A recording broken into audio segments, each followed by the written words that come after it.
It is 8:32.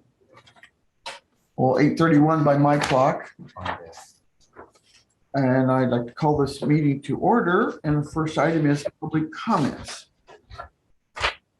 According to our agenda, comments are limited to agenda items only and limited to 2 minutes per individual. Do I have any public comments? Have any public comments? Do I have any? Chair for the road closure sign. Is that what we're talking about right now? Or What road is that? in Salina? No, that's later on. Okay. Do I have any Comments? third announcement? Any public comments? Say that 10 times real fast. I haven't said it 3 times, Lee. Hearing none, we will move on to acknowledge the minutes from June 19th and June 20th. So Wait a minute, let's do the 19th and 21st, because we were all three there, because on the 20th, I wasn't there. Where were you at? Were you on Zoom? No, that was a pre-conference thing. Well, I would say we still would have to approve the minutes. Right, but I need to abstain from the 20th. Okay. So you want to do them individually, is that correct? Well, we can do the 19th and 21st, because we were all there. Motion for the 19th and the 21st minutes. to be approved. Yes. Moved by Sanquit, seconded by Dimmitt. All those in favor? Aye. Now moving on to June 20th, when Lee and I were here. For the pre-conference, pre-bid conference. motion to approve. Second, all those in favor? Aye. And I Moving on. abstained because I wasn't there. And then to my favorite part, meeting with the county engineer. Good morning, supervisors. Everybody had a good weekend. Road crews have finished up on Rootwood, got the intake done. Been doing contract rock again over in Greater District 3, I believe, is Batavia and south, and then we'll work our way north. This week they're switching rock from out of Dowds, pulling it in out of Ollie, so we'll have truck traffic and heading southbound in the west part of the county this week. We're just about wrapped up another week or so. We should have that done. Hopefully later this week, we will be working on the 225th Avenue tanker car bridge replacement project over in the eastern part of the county. I can't wait to watch that. So we have to take out one head wall of we'll have to remove the existing structure and take out one head wall. So we have room for the twin tank cars to fit in there. Should take us right at a week. So with the 4th of July holiday sandwiched in there, it'll be a week from Friday. Hopefully we'll have it back open. We're doing patchwork on Packwood Road today. We've got a pretty severe blow up in the S curves up there that we're going to patch with M4 and chloride so we can get that in and out and open back up for traffic this evening. And we got a full flagger set up on there. So pretty much short of the guys hauling rock, everybody else in the department is up on Packwood Road, either flagging or striking concrete or shoveling. Let's see. Up at Pleasant Plain, we've got a family that purchased Horan's old shed that's east of the sewer lagoons. They have PCI, who is Peterson Contractors, who's doing the removals and grade work up on 78 west of Lake Darling right now. But they have an excess of soil, so they're bringing soil in to fill that lot. So there's truck traffic down Pleasant Plain Road and on 110th east of Pleasant Plain. And in addition to that, once they get their building rehab done, they are going to contract with the county to bring that stretch of road from Pleasant Plain, basically Pleasant Plain Road, east to their property, so they have access out to Pleasant Plain Road. So to prepare for that, once they're done hauling dirt, getting dirt from PCI, the county will have them haul dirt for us to bring that road up to grade, because right now the road top is level with the bottom of the ditch. So we'll start bringing that road up to grade, and then after the farmer's crops are out, we'll ditch that to get our right of way back where it belongs. But we won't be messing with the right of way until the crops are gone. And I'm not sure when they're going to be done with the dirt. I would guess a week or so, and then we'll begin. Two other things I just want to share. On Friday, we've gotten quite a few complaints about the dust. And so Dwayne took steps, because the DOT says that when you're causing a lot of dust, you better water it or something, and that's what happened. Yeah. And that particular person appreciates elements. Okay, so they did actually show up and do that like they said they would. That's good. He said he appreciated it. I don't know if they showed up. Okay, I can't guarantee that. But the other thing is, I went with Dwayne out because the city of Pleasant Plain wants to put a sign up. And Dwayne figured out where the best possible place for that was. And it's going to be, as you come in from the south Pleasant Plain, you take the first turn to the left that connects with Midway, which is the street, the bottom part of Pleasant Plain. And in Dean Griner's field right there, they're going to put a nice Pleasant Plain sign up, a very nice sign. The city has sold the Bull Diamond to another person in the county, and Another piece of history. yeah, but this pretty nice sign, and so they're quite proud of it.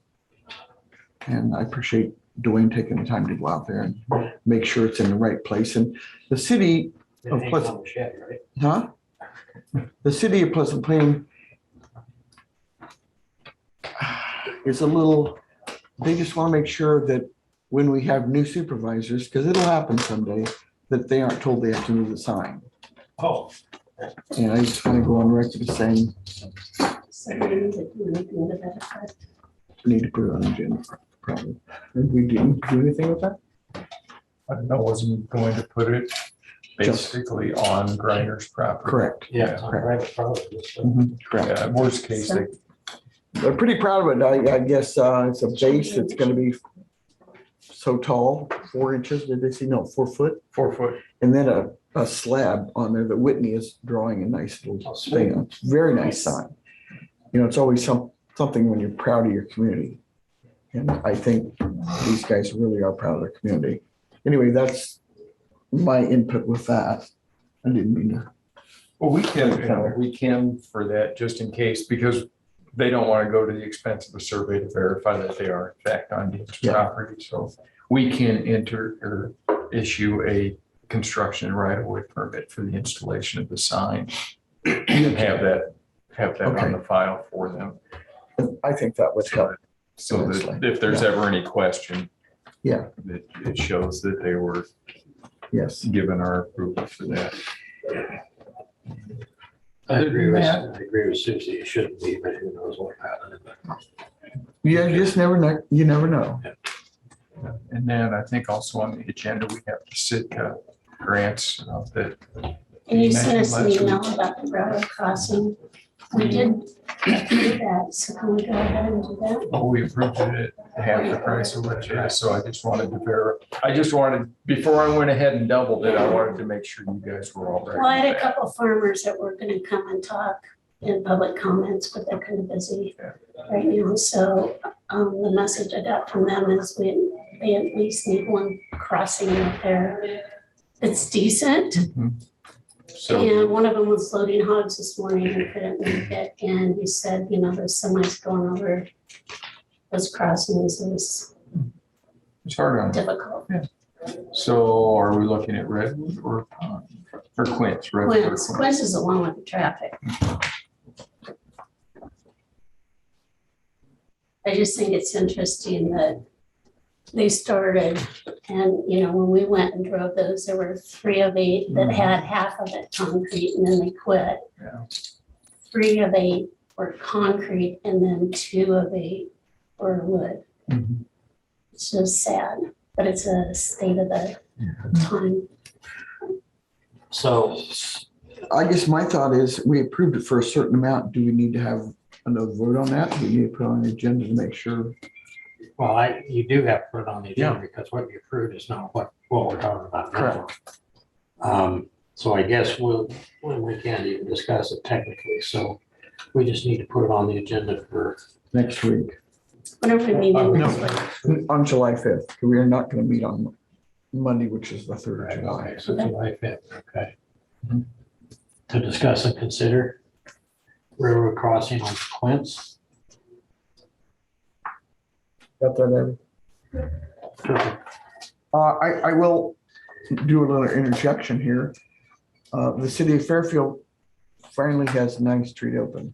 I know, after I went all the way The around. city does not have anything to do with it. You know, I just said that because you're sitting. So I was out on Friday, Yep. but I called the railroad this morning and left a message. So hopefully I have an answer sometime today that I will get out to you guys and dispatch and the radio as far as the status of the rest of them. And I did told him that if they're not open soon, I'll give his number out to the public. That works for me. Give it to me, I'll put it on the radio. You know, I kind of got tickled the fact that Lee didn't know it was open. He had to go around. You're right. I did, yesterday I was helping my granddaughter move and we went to Norm has some new storage units up Correct. on Kirkwood. Yes. I come into town and go all the way up and around and down and under the underpass, back up and around. And I get there and the railroad crossing's open. And I'm like, are you kidding me? 9th Street's open. Could you explain that again, your path that you went to? Yeah. You and everybody else in town. Yeah, exactly. So we come in off the highway from Birmingham. Yep. Or Kissaaqua. Yeah. Down Libertyville Road, and up and around, and all the way up, and then back over to 2nd Street and under the underpass, and up Kirkwood and Did you back. leave breadcrumbs? I posted notes, yes, you know. And then when I found out that 9th Street crossing was open, I was so confused. I just went back and forth across it 6 times just for the excitement. Yeah. Okay. Review, consider approval of SITFA grant award documents for Iris Avenue Bridge replacement and 225th Bridge replacement. Make a motion to approve. Second. Motion by Dresch, second by Sandquist, all in favor? Aye. Before, Yes, sir. so it's 50-50, okay. It's a good thing. He was able to get us some money, so good job, Dwayne. Between the two of them, it's just gonna be just short of $100,000. Yeah, that's a good thing. Thank you. Well, thank you guys for reminding me that it's out there, because Yes, they had not done as good a job. I think they're doing better, but when I first got here, they didn't do a really good job of setting themselves out as, hey, we're a resource. And it's, well, and I think what happened over time for several years, they didn't have any money, so they didn't. They met once a year, and then last couple of years, they had money. Yeah. And so they've gotten the word out better. they've been very, very helpful. And I'm The current involved in that because staff. it's one of my committees, and the other thing is Pathfinder's involved in that, and that's one of my committees. But Blake has done a really good job in the last couple of years getting that resurrected. Blake and Doug Insminger from the Soil Resource Conservation. So, So do we approve both of these at the same time? yes, Okay. So I just need that supervisor Drish's signature.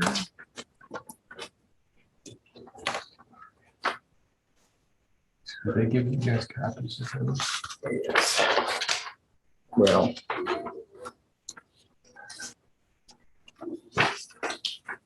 I'm not sure if I've got it.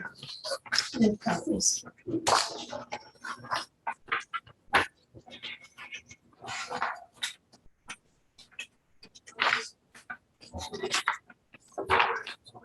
It looks like you signed those. Well, the application's been application. signed. There should be a project what did agreement. you say? There it is. This one? Do you need 2 copies? Actually, one, because I'll email them.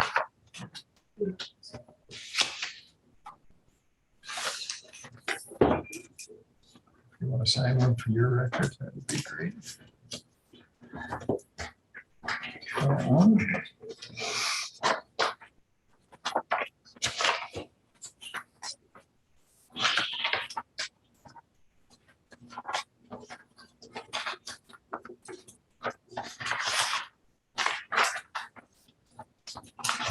That one.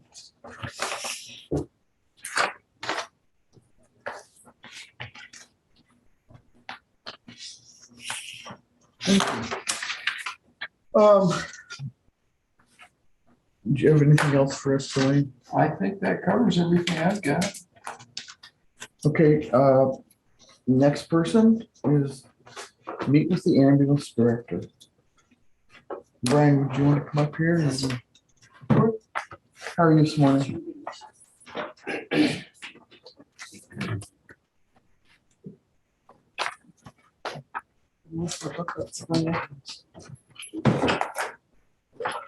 Is this for the meeting later on today? Yeah, it can be for. 10:30, yes. Okay. Good morning. Good morning. How are you today? Good. Hope the weekend was uneventful. It was uneventful. Nice. I want to discuss some things that we've accomplished, and I want to talk about also what's planned for later on this week. All right, let's start with job postings. We have a Facebook page for those of y'all that are following us. Indeed, we are not going to go with Indeed. I talked with an account manager. They want to charge us $81 per accepted applicant. So what they put on paper and what they do when they present themselves is probably 2 different things. So I don't want to waste that. I'm looking into ZipRecruiter, and I'll have a quote later on today. We are on the county website, both listings. And currently we have 6 paramedic applications and 9 EMT applications today. And that's for both full-time, part-time, PRN. Moving on, we do have an insurance quote from Joe Vins on the ambulances.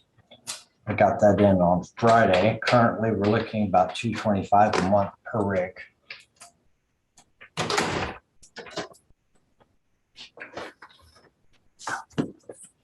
And So you're looking at a little under $800 per month. correct.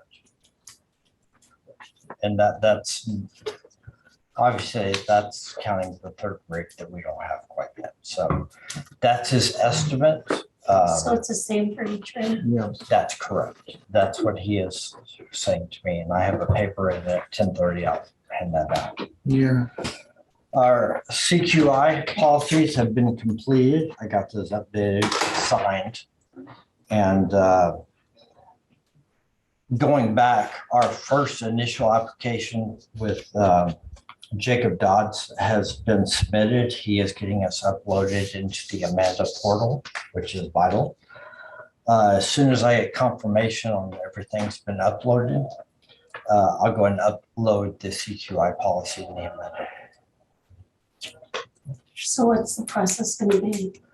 It's basically, he'll give me my credentials to log on for the ambulance service. I'll log on to the Amanda. I'll upload the policies, and that's a big portion of what we need completed for license. But what is our CQI process going to be? I can hand that out, that policy. It's about 12 pages. Sure. So, and it goes through how we're going to be looking at run reports and how we're going to have the medical director look at that, and then we submit to billing.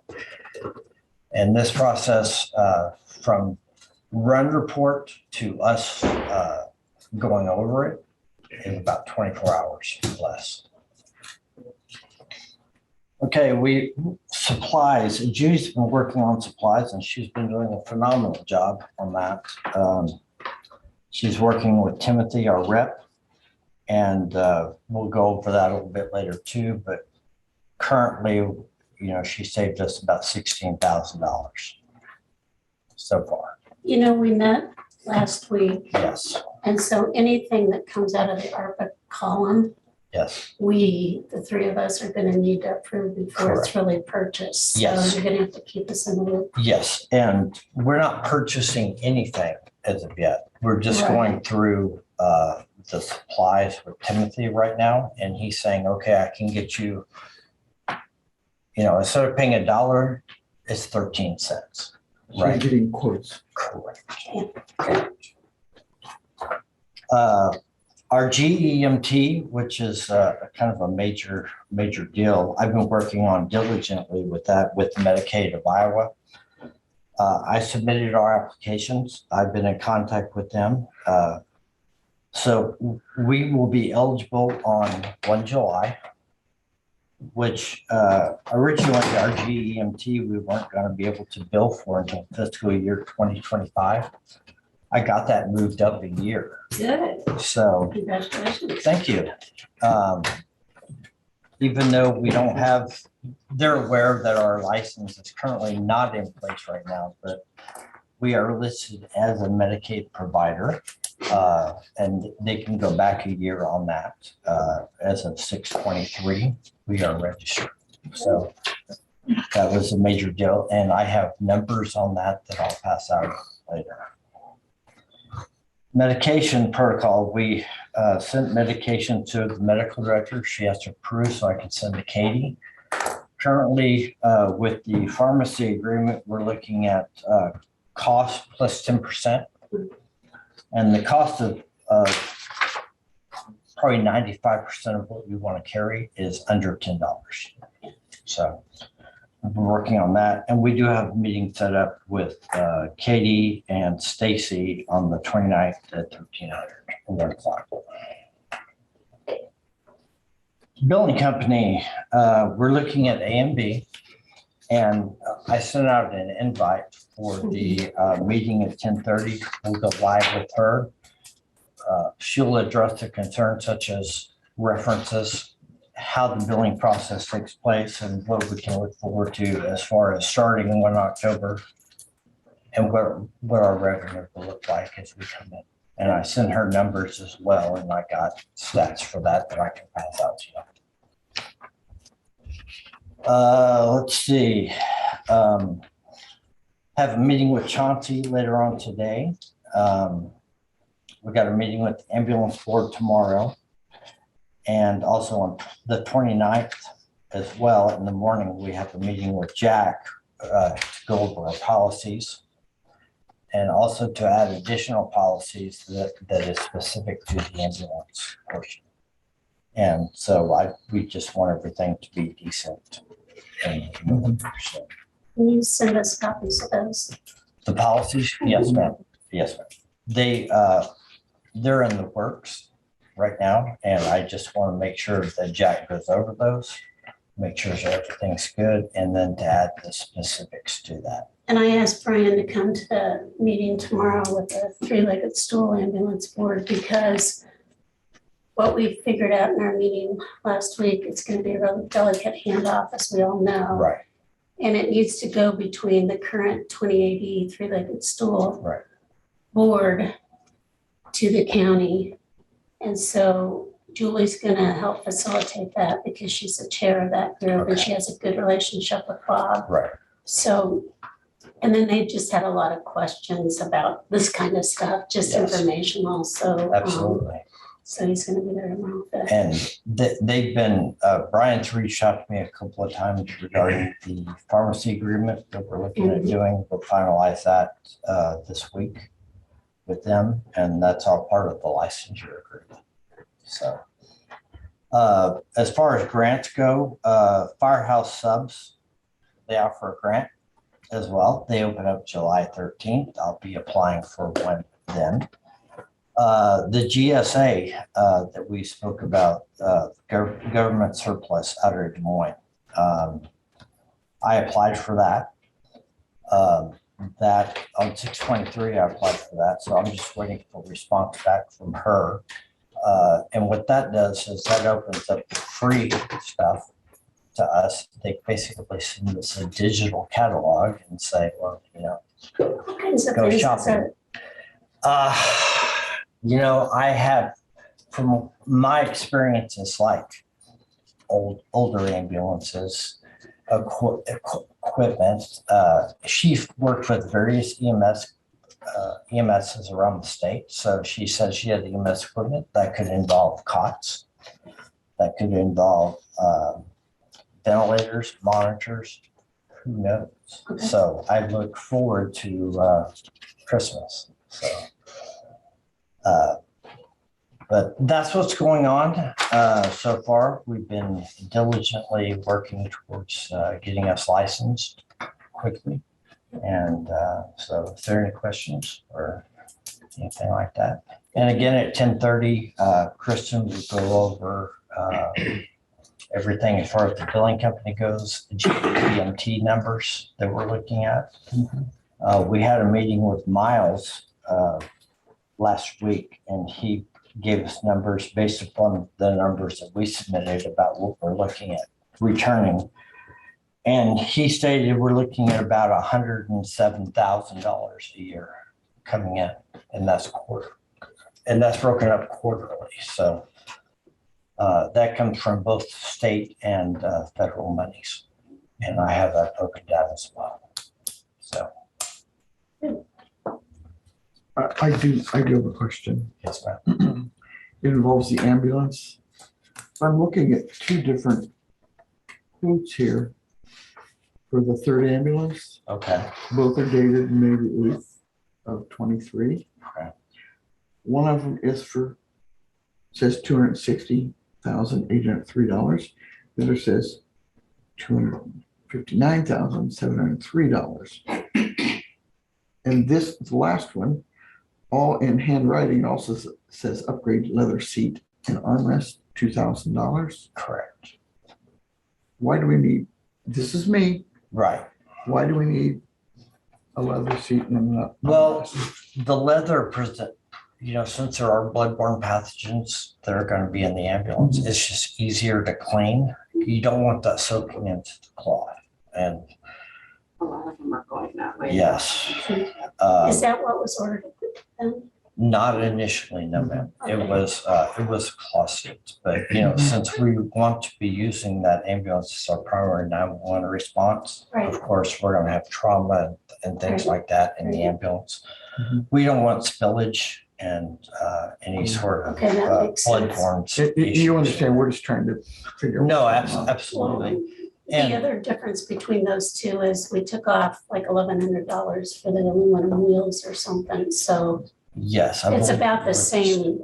correct. So Same my dollars. question is, what is the end rate? Is it 261,703? I don't have the full quote yet. I'm waiting for what is his name? Kevin, I'm sorry. Kevin to get back with me. We met with him. He did bring the ambulance up last week. You said he brought It was a sample. It was a demo, correct? Yeah.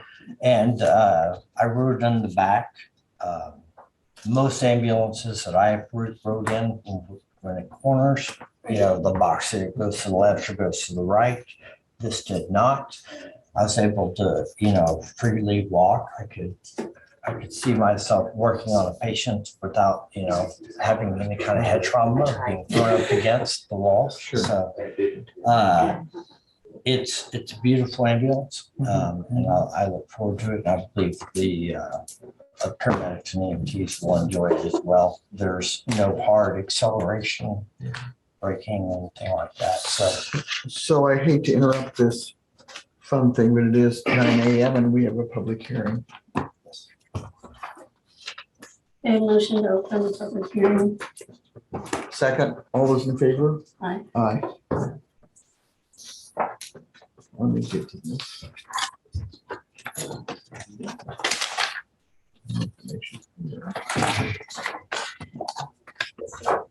So basically, this public hearing is to,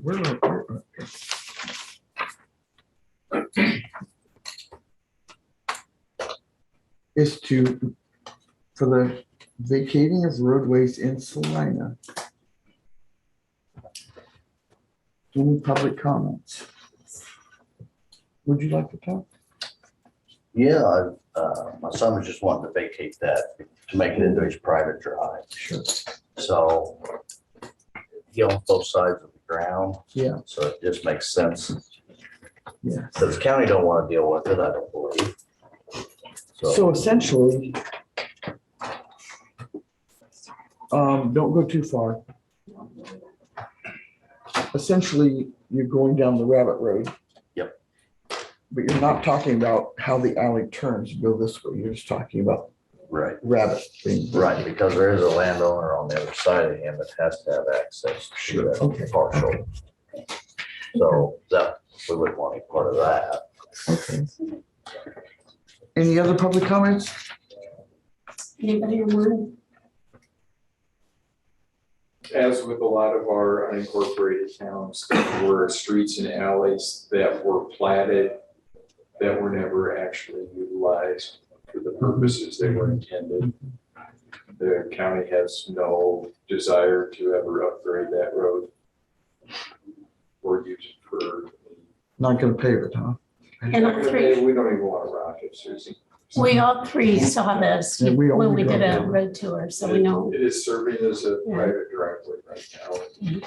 I will say though that there was an adjoining property owner who contacted our office after we sent out letters, Mr. Parsons, and he was concerned. I think, you touched on that point, that he could access his property. So I'm guessing then what we're doing is we're vacating Rabbit Avenue. Is it to 183rd that takes it to Spruce? Is that 183rd? 185th is, It's whatever there's another private drive that runs on the north side of their property, or excuse me, south side of their property Yeah. that provides access, and it is, Sure. it is usable as a driveway. Sure. We drove it. Okay. Which is why, When we investigated. so we didn't have a specific resolution written up for today, just because we weren't certain who we were conveying all of Rabbit Avenue to. So we'll probably have to put that on the agenda for next time. And I thought that Okay. Mr. Parsons was going to be present today based on our conversation.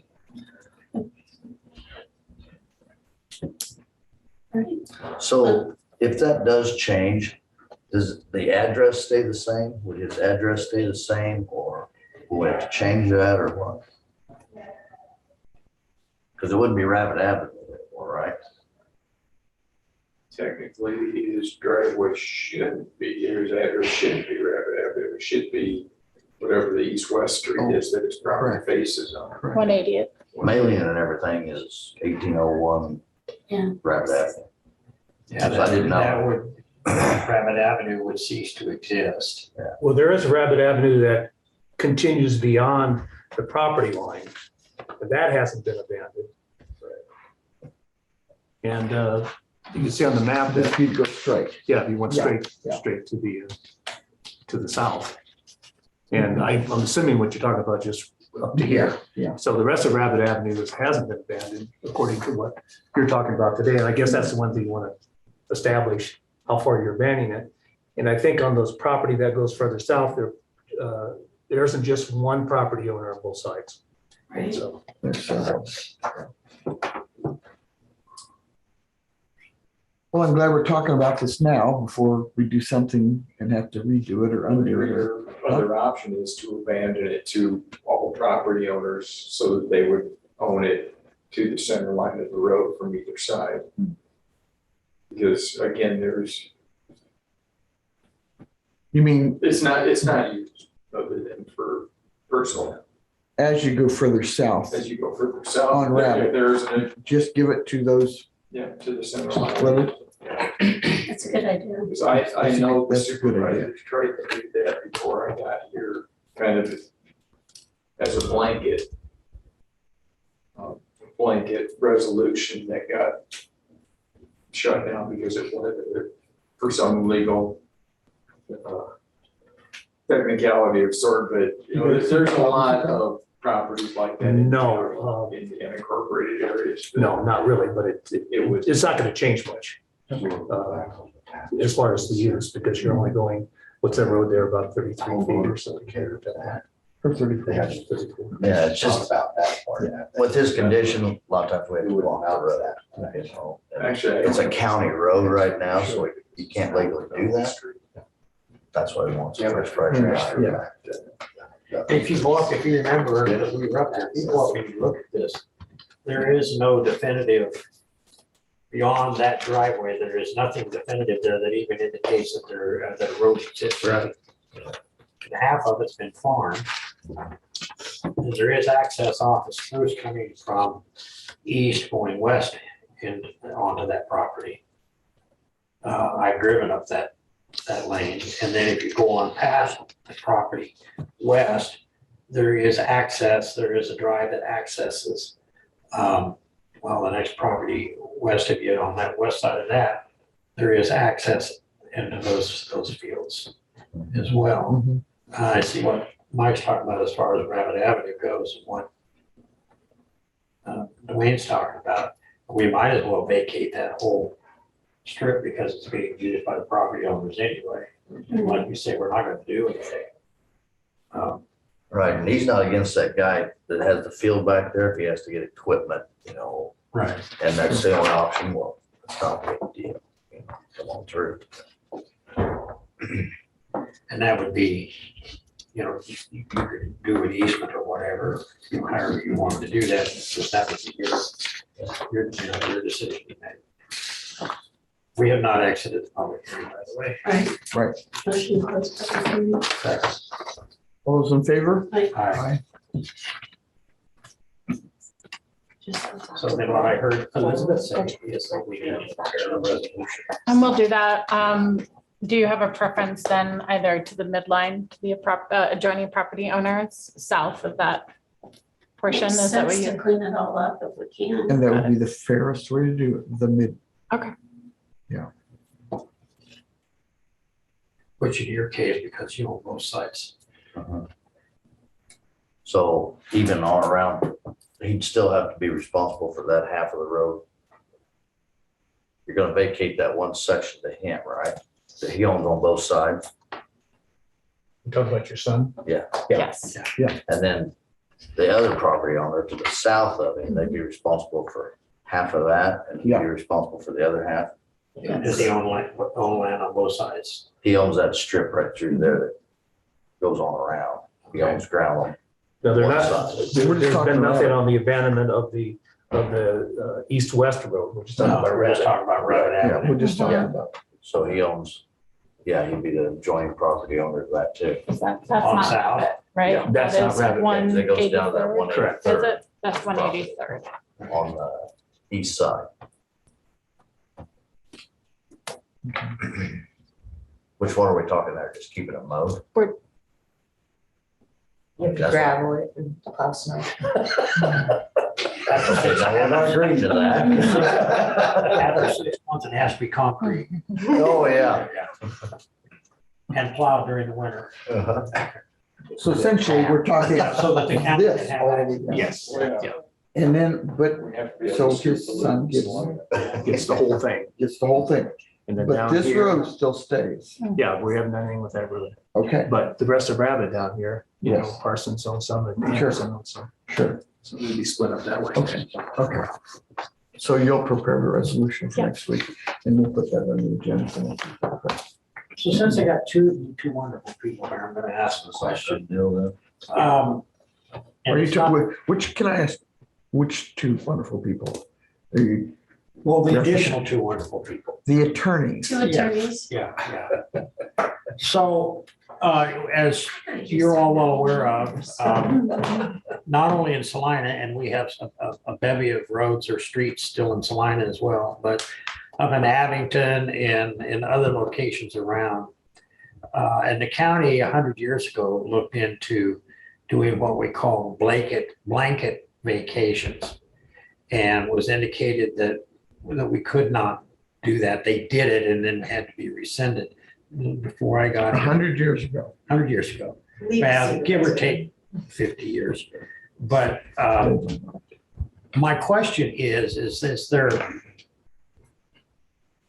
and maybe it's not important, Dwayne, jump in here, but my question is, we've got all these roads that we're actually not using, that people are actually building on. It just seems like that there's just a huge amount of work that would have to be done in terms of legal work to be able to do all of that, rather than just somehow or another snapping our fingers and saying, hey, it belongs to my ground. Well, that would be correct. I mean, you have title issues that you want to be concerned about that go above and beyond just what the road is saying. And if somebody wants to build on a right of way or a roadway that's been platted, then they have a certain amount of risk themselves. But again, to do a blanket one, it just wouldn't be feasible. I mean, you have too many other individual issues that have, like today, who knows who would have come in and said, I want this half and I don't want that half, and things of that nature. So it's too. So there really is no way that we can clean this up in general terms. I don't believe so. Okay. Moving on. So we'll get that on next. Yeah, agenda. yeah. And by this time in 2029, probably have it. That'd be done. Yeah. All right, well, thanks, guys. Yeah, Thank you very for much. coming in. Thank you. Take Yeah. care. Thank you. Next item on the agenda is discuss and consider Russ contract addendum. Lee, I believe you know about this. We, during our budget session this year, we talked about, among other things, lowering costs wherever we could, and in consultation with Bruce Hudson, who's the Regional Utility Service Systems Executive Director, we lowered the cost of our nuisance contract by about $25,000. And it really doesn't change much as far as the way that they apply the contract, but this addendum just reflects the reduction to $20,250. And I think I would ask that we approve this, since this is what we budgeted for, Right. and give Susie authority to sign it. I'll make So I that think- mo- oh, we can go make ahead. the motion. No, go ahead. I'll make the motion. Second. Motion by Sandquist, seconded by Dimmitt. All those in favor? We Aye. confused her. That was fun in and of itself.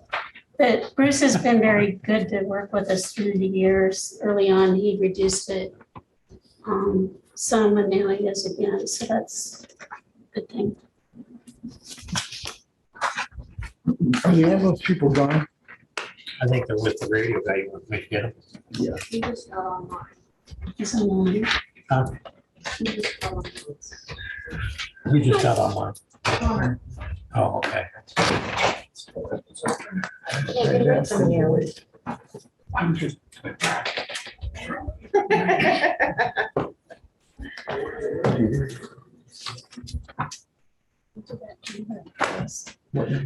Yeah. Really? Besides my wife, where she's looking for me.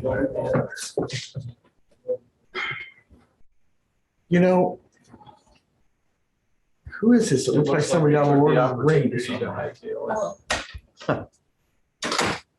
guys at? That's scary. Okay, Oh, because Susie's not done talking to you. All right.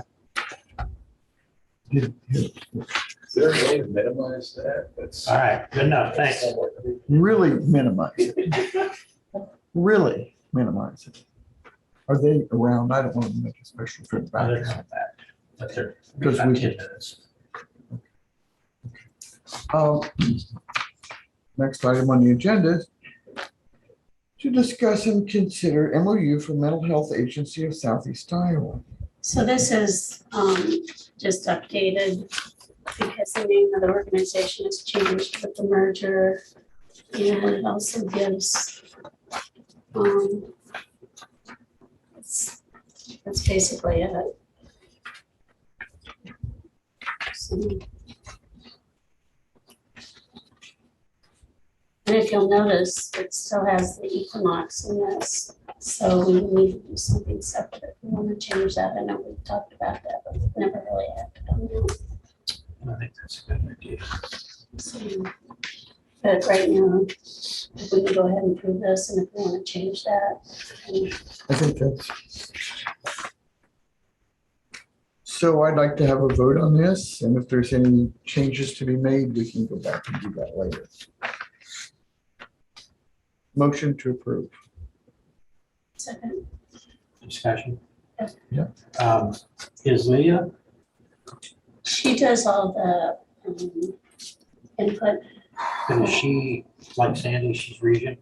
Yep. I all wasn't sure. their salaries will all pass through. Yeah. They're all 100%. So we say 100%. And so do you guys rotate, when I say you guys, I mean, do the supervisors rotate being on the board as a supervisor? Well, that's new uncharted waters. Okay, I'm gonna be one of the 5 yeah. that are on it now, so I don't know if we'll rotate that or what we'll do. And when you're, let's just say for sake of argument that you rotate every year or whatever, Or right? if we're off, basically the rest of them can be on the advisory board if they want to be. Okay, so And we some still are would have alternates. somebody, Yeah. okay, The other thing is, part of the new legislation is that there's a law enforcement person on the board as a voting member. So I did talk to Bart about if he or one of his staff was interested in that, that would be a good thing. So he has the information on that. And I would encourage them to apply and talk positively about applying, having somebody from his office. So yeah, that's one of the changes. They'll be looking for there's a few other new positions on it, but basically supervisors have 49%. Yeah, because we don't have financial control like we did. right? Are we ready to vote? Already had a motion and a second. All those in favor? I could have had third. I could throw something. You think? Did you have lots of practice in the fair throwing things? Fund balance, so do we need Shannon for this? Could Shannon come in here?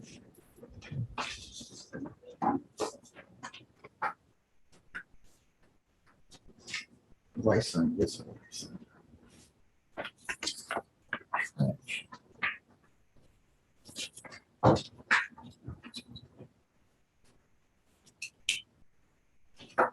Oh, excuse me.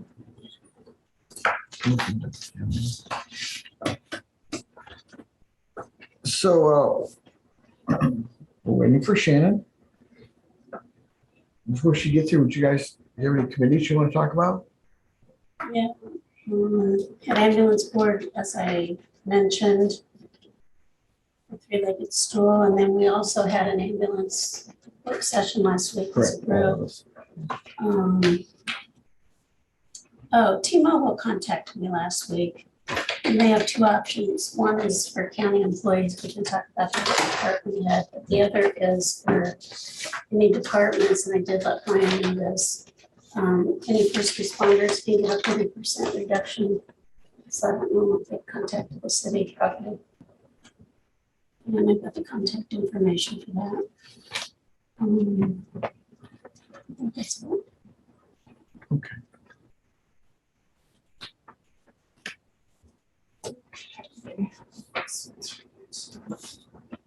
So this is about committing the fund balances.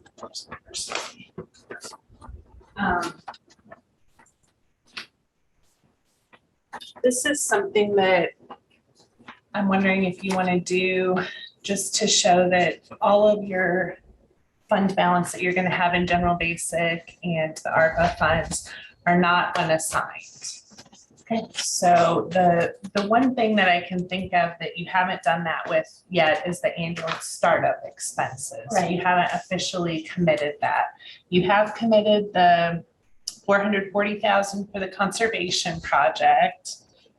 and the 275,000 for the broadband, but you haven't officially done it for the ambulance yet.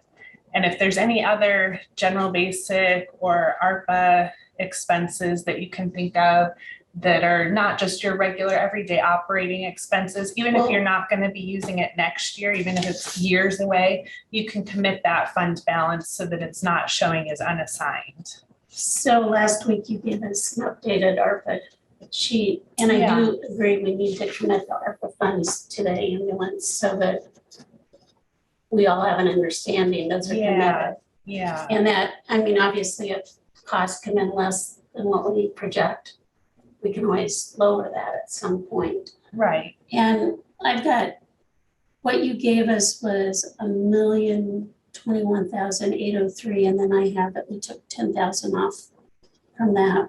What was that? Or I think that was, oh, I know what it was. Furniture and appliances, because the estimate in the morning was 20,000, and then in the afternoon it was 30. Yeah. So that would make it $1,011,803. And we would need to put that on our agenda for next week, right? Well, it's on the agenda for Friday. Okay, good. I just need to prepare a resolution, and I wanted to know what you had in mind so I knew what to put on the Well, resolution. before we decide that number, we should talk about this PCS bill for the monitors and wiring out for the ambulance building, and the total is $4,443, and it could really go out of operational or ARPA. And if we, is there operational dollars in there now to do that, or would it be out of There next will fiscal be years? after the amendment. Oh, Okay. well, I don't know if they've got enough in their budget this year or not. Yes, we do. Okay. That's Because I think this would be nice to take out of operating instead of ARPA, because I think we're gonna end up pretty tight on ARPA. If we've got it. I agree with that. Yeah, we have it. Okay. Yes. So I'll just give that to Brian. Thank you, ma'am.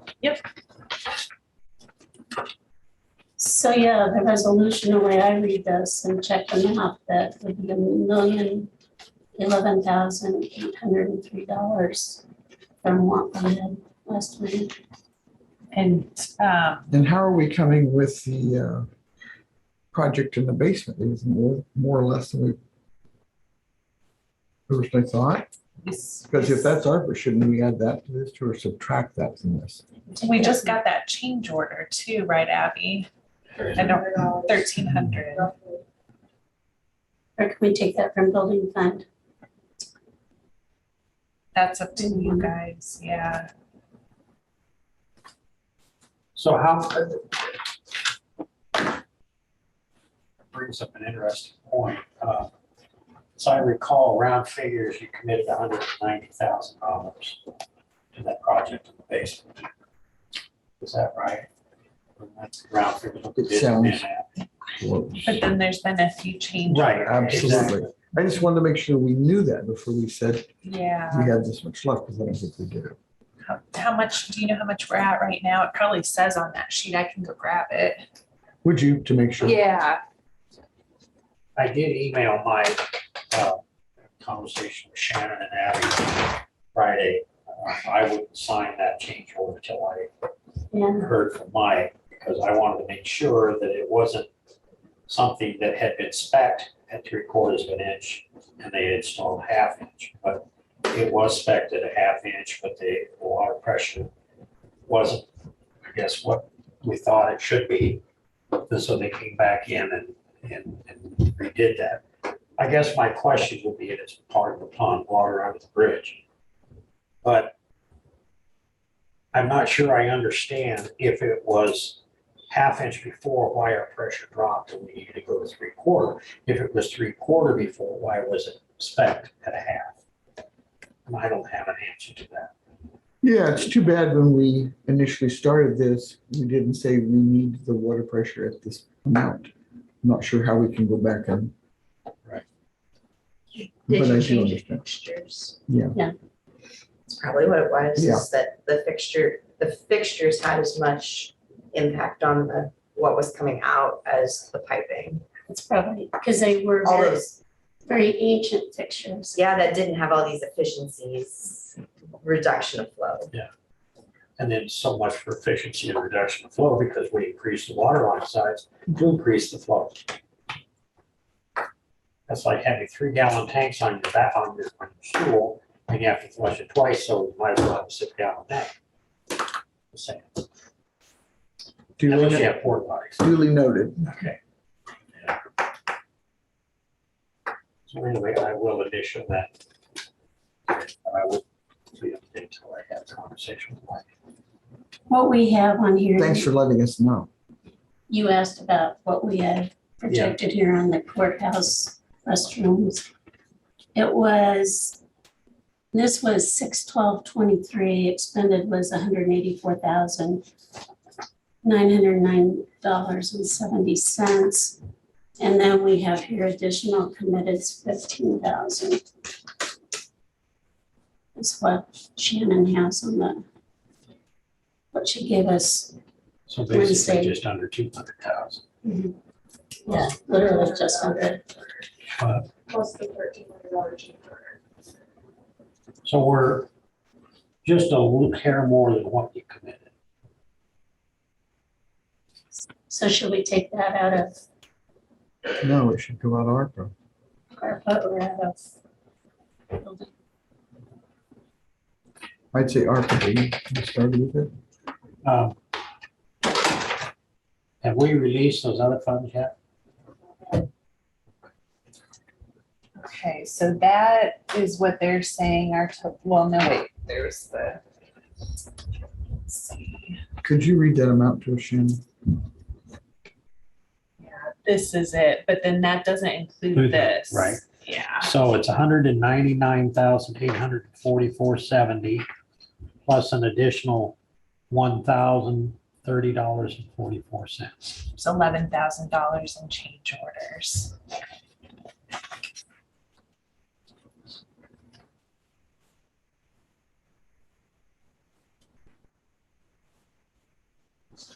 So it's just right at 200. $200,875.14.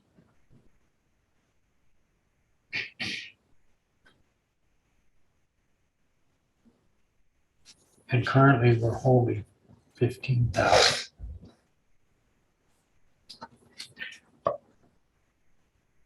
Have you guys been down with? Yeah, we also haven't paid that $1,000. So add 1,000 to us. For the change order. Oh, okay, That came after. Right. okay. So and the reason I just wanted to know how much it really was costing us. Just over $200,000. Yeah. The reason I want to take it out of the ARPA funds is because you've got the amount right there. You don't have to look here and then look here from this, and then add that up. That's fine. You know, it's just it's All together. easier because it's all together. All right, so what do you need from us? Shannon? Just, this is a discuss, so I guess we have Yeah. a direction. Yeah, just, I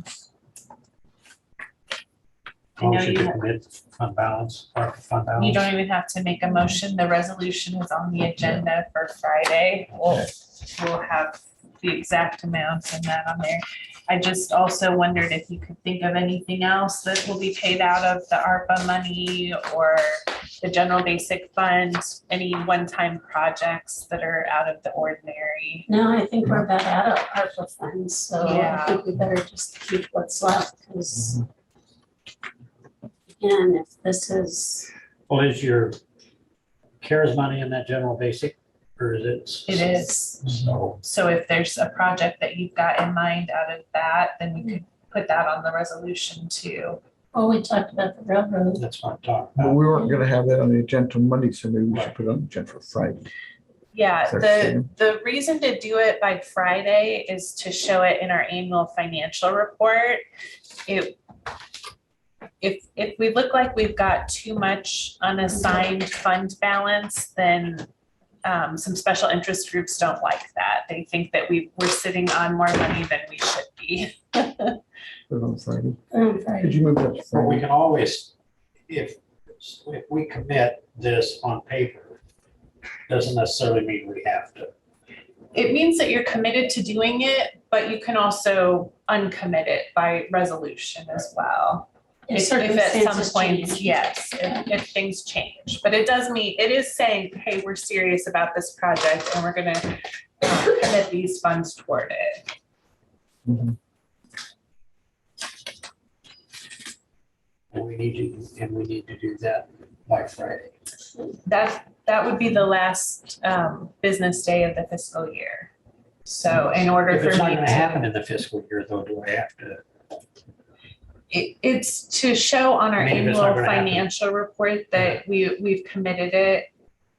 It has to happen before the end of the fiscal year. You have to commit it before the end of the fiscal year, or we have to show it as unassigned.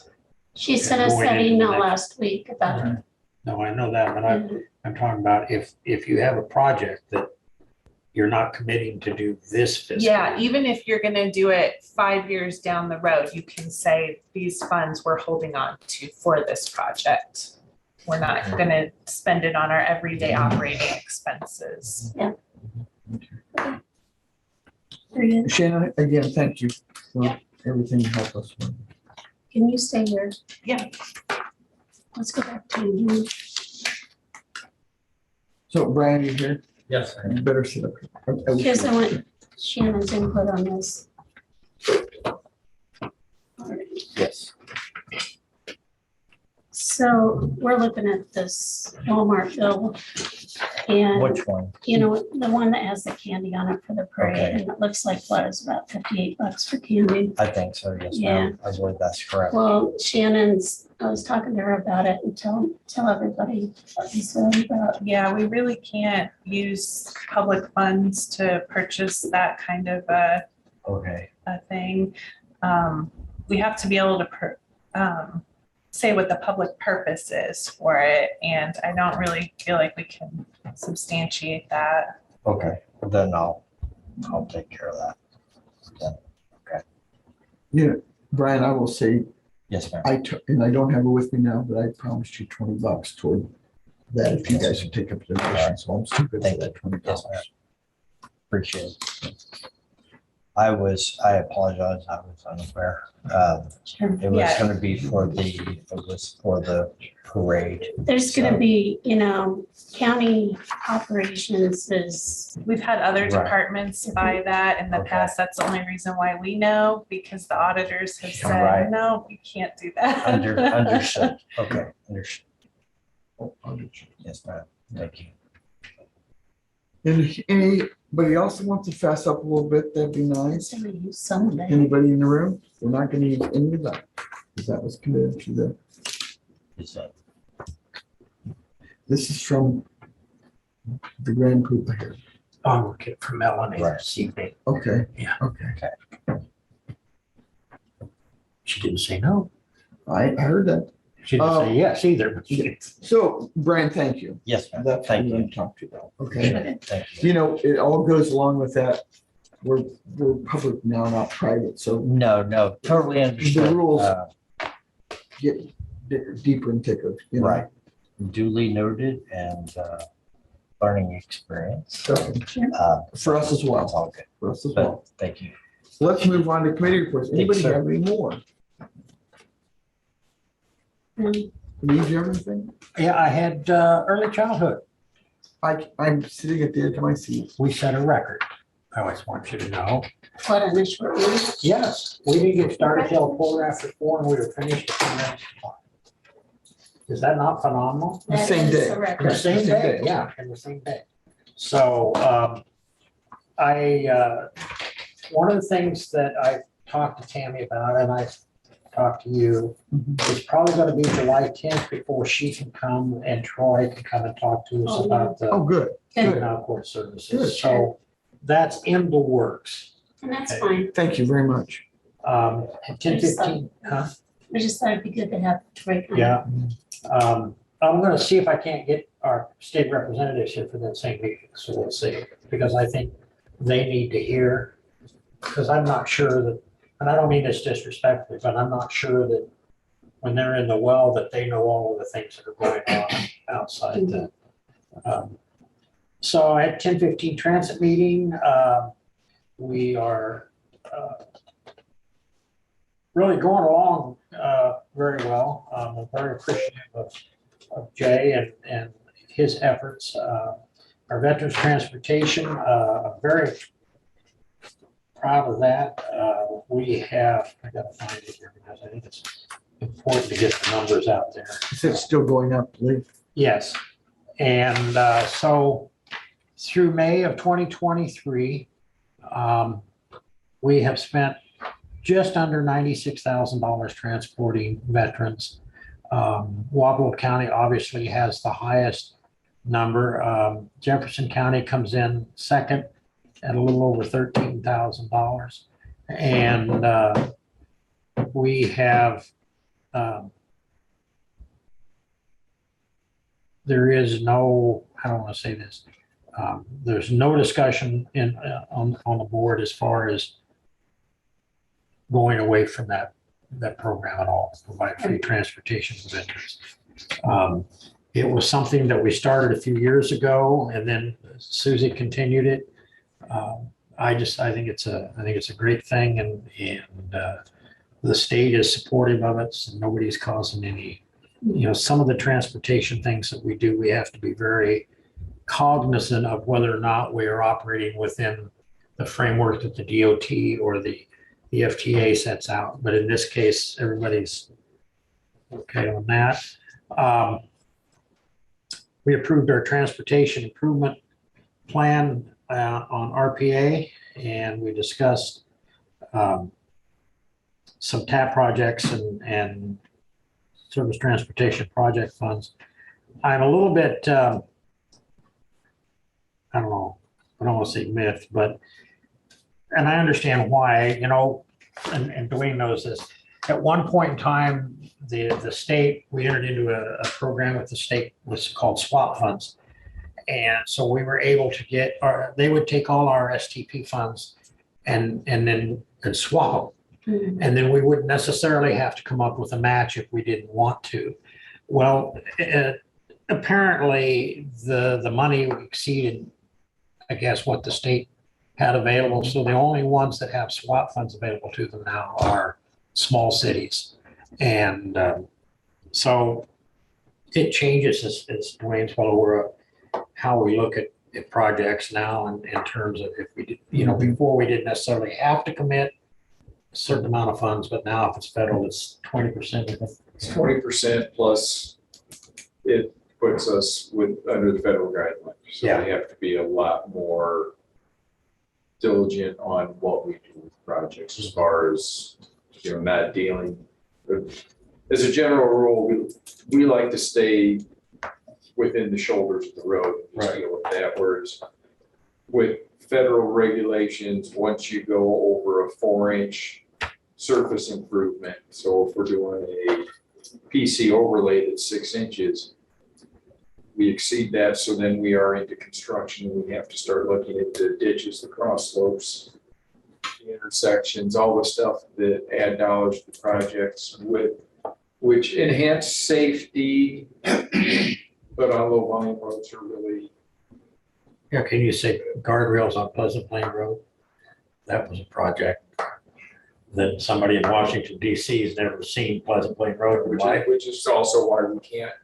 Get caught by the That's why we cars. can't concrete 110, because that would require redoing all the ditches, extending all the pipes. It would more than triple the cost of the project. So I did not realize, and the only reason I brought this up is I did not realize till Thursday that SWAT funds were still available for small cities. I thought it had gone away completely. What size of cities? Well, Fairfield qualifies for, you don't qualify? I thought the way I understood Chris, that you qualified for SWAT funds. Well, I guess we don't have any projects currently. So like the bridge project, the swap funds were taken away, and so the bridge project became federal. Okay. So. That's all I have. Okay. Well, I did KMCD Spotlight. So had a good time. Always have a good time with Steve. So, Good for you. And I babysat all weekend at the fair. I beg to differ. I think that was the exact opposite. Oh, well, that could be too. Babysat, yeah. I mean, you know, in the honor, in the interest of full disclosure, Yeah, yeah. okay, Susie. Anyway, I was at the fair for a little bit on Yeah. Friday. It was fun.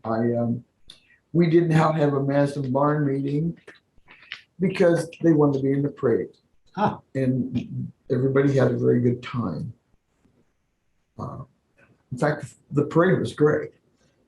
More tractors in the parade than we've ever had. About 40. Yep. A lot of 4-H kids on those floats.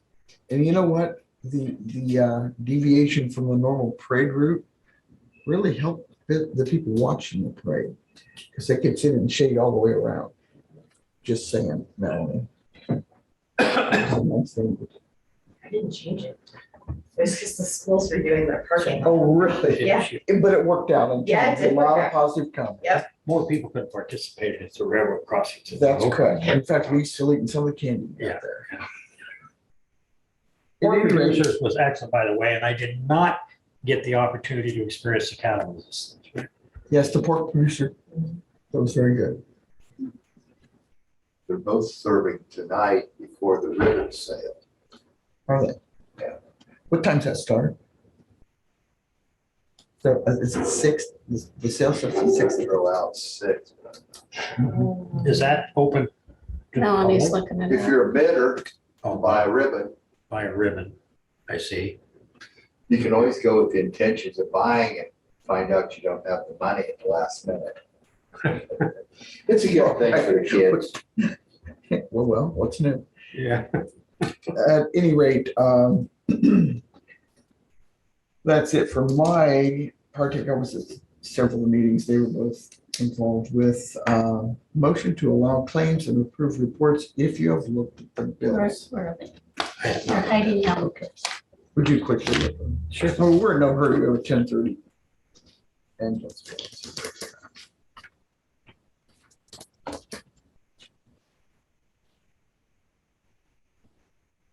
Did you get any rain in Fairfield on Saturday night? Got about a half inch here in town. Seriously? We didn't get any, did we? Birmingham inch and a We half. didn't either. No. Some birds flew over. They were like 10. It gets Yeah, to they have- Fairfield. The and the stops. rest sizzled when Yeah, they hit the the weather ground. radio kept going That's right. off for southern tier.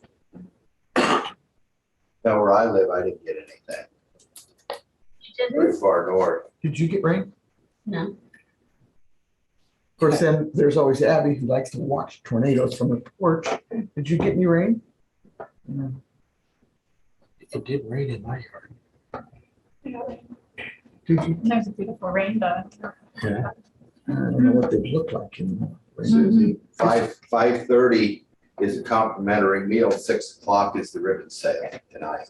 So if Dee wants to go buy chickens, she could go eat the They're not selling any livestock. It's all the ribbons. I'm sorry, I meant. Melanie, you're the kid. They are not selling, I mean, they're all clover pits, so.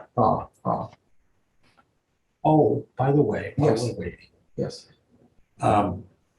Brian and I assume you're going to be in the audience. You're going to meet with the city council members tonight. Oh, yeah.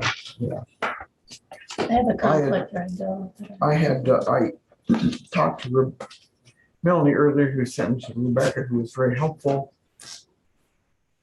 I'm not sure exactly what we're doing there, just to discuss what's going on.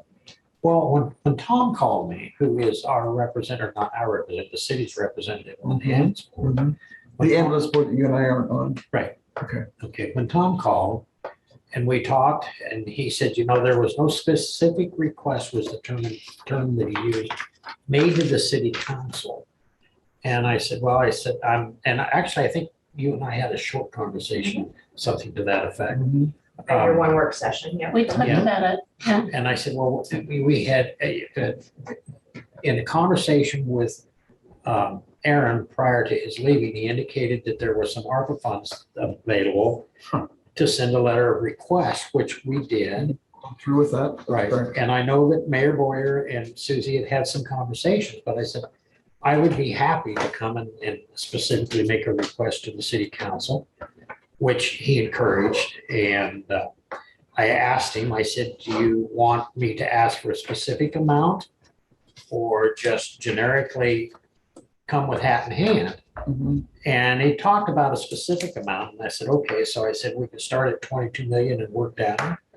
And he goes, well, yeah, we probably would work down. I go, okay, so I'm not sure about a specific amount. I still feel more comfortable giving the city council the option to have the conversation about what they would or would not like to do. Well, the They know other their thing, budgets and what's available. the other thing to bring up is, they talked about donating the ambulance or buying part of that. They've already done that, We've already committed to that. yes. Okay, you mentioned that, but did we ever find that?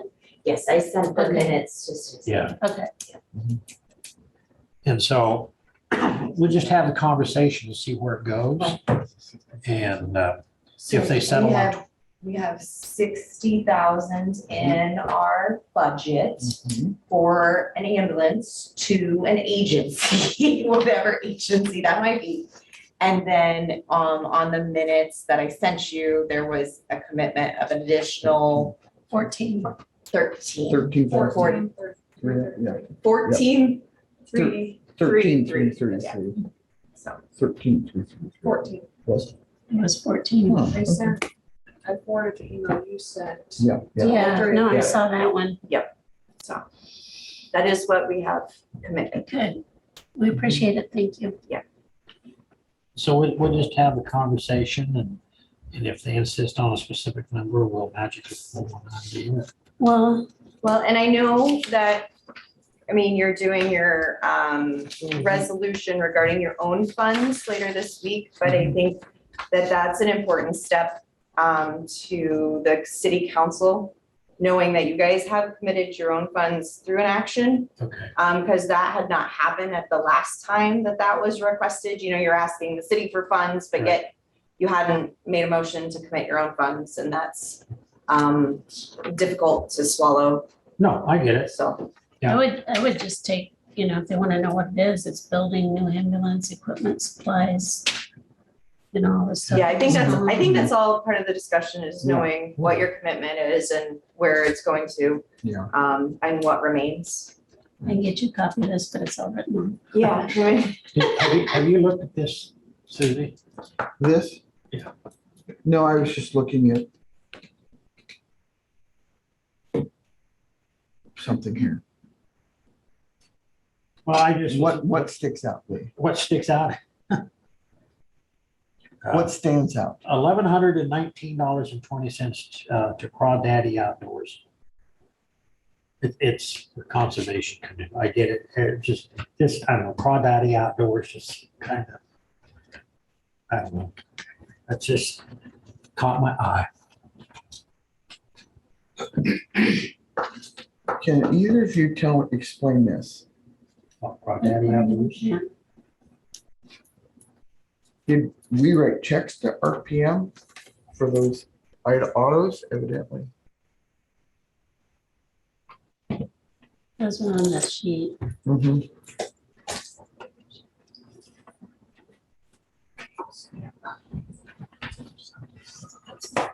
Or have they bought has RPM bought that stuff? It's asking. Hey, whoever's from the sheriff's office, can you unmute so you can ask a question? I just wonder, are we selling cars to one, there's probably a lot of folks in town that might How much came out? I might be able to answer your question. Oh, no. She's looking. Here, we're looking at these checks that the sheriff office wants. And there's like 4 to RPM. Oh, okay. One's for 97 Ford F-150. $375.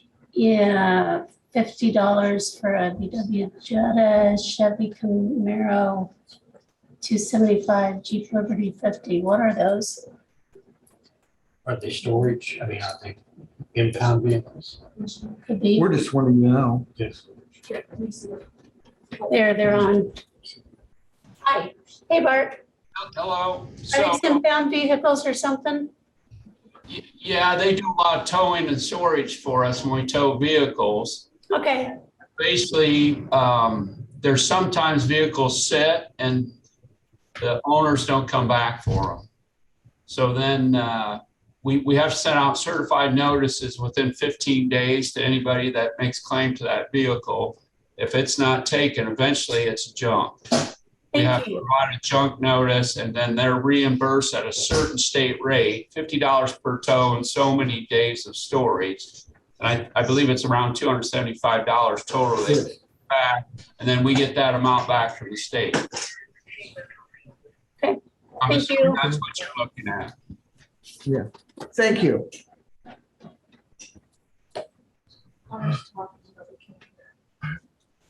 That's a good thing.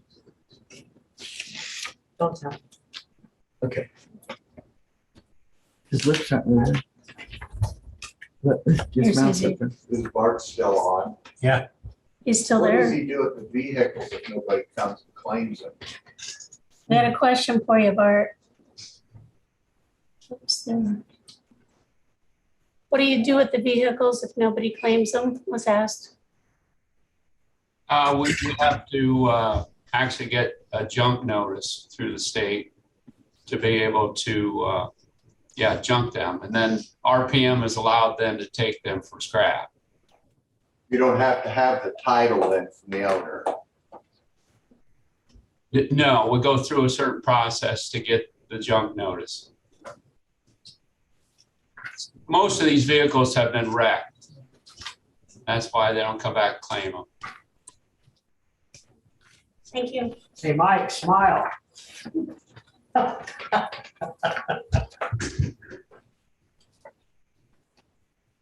Great. Motion to approve. Motion approved by Sandquist, second by Me. Lee. Lee. All in favor? Very proud of me. I remembered my name. Aye. I am proud of you. Now we can do public comment off record, right?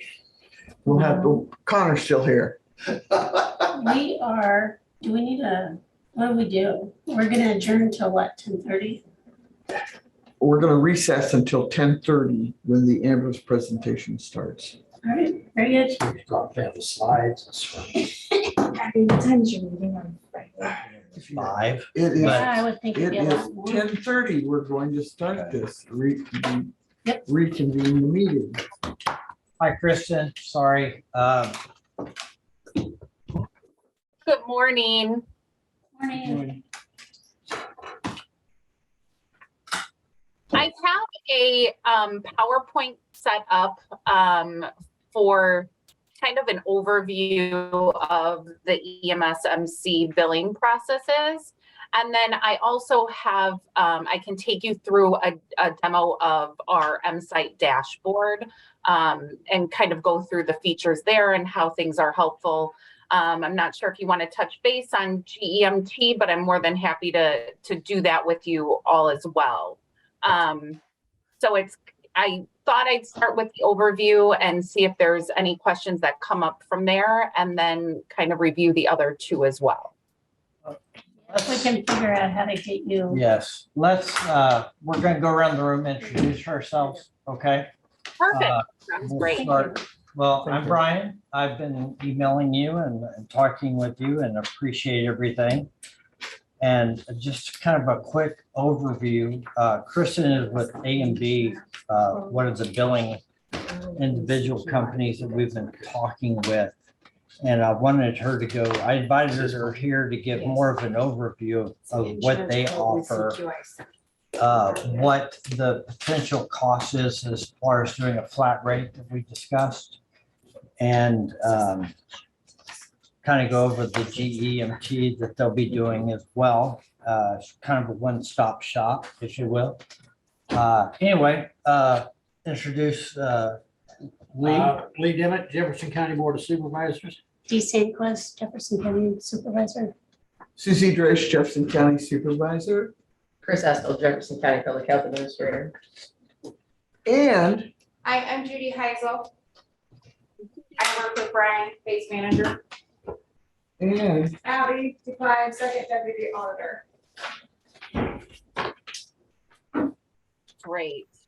I'm Kristen Anselmo. I am an account development representative for AMB, which is now EMSMC. My main focus is in the Midwest region, so Iowa, Illinois, Wisconsin, that area. So I am more than happy. I've been doing this about 12 years now. So if there's any questions that you have, more than likely you're not the first one to have those questions. So I'm more than happy to kind of walk you through the process and how things go. I know EMS billing is a different animal from most revenue cycle management from an operations standpoint. So I'm happy to address, any questions that you have about that as well. Excellent. Christian, I'm handing out the literature that you had sent to us, a PDF version of what we're looking at per call flat rate. Sure. And also the demo PowerPoint that you set up of how we can track what's being billed and what process it's in. Yeah, so let me just touch base on the flat rate billing. What we typically do, especially for a new transporting agency, is we like to gather at least 6 months worth of data in order to provide you a percentage-based price if that's preferred. So we would need to bill at the flat rate for at least 6 months, and then you'd have the option if you wanted to move to a percentage-based. In this case, and for a lot of cases that, GEMT is concerned, the flat rate tends to save you money. And that's because you're getting these additional supplemental payments through the GEMT program, which are increasing collections. And then therefore the percentage you actually pay, more, you're collecting more through GEMT. You're also paying at that percentage rate for those GEMT payments. So it ends up being in your benefit to keep it a flat rate most of the time. But again, we're willing to, if percentage base is preferred, we just need 6 months worth of data in our system to be able to, price that appropriately. But we've had several clients choose to stay with the flat rate because with the additional GEMT payments, they would actually be paying us more than if they stayed with the flat rate. Does that make sense? Yeah. Okay. And we had talked about, you quoted us, was it $22? Correct. Okay. And she quoted us $22 per call, and that's on a net 30 basis. And so when doing the math based on how many calls we did last year, which was 1,922, it was more advantageous for us and easier for us to get a flat rate than a percentage. So do you bill on the calls that like people refuse service? We're going to start. Yes. Okay. And Kristen, go.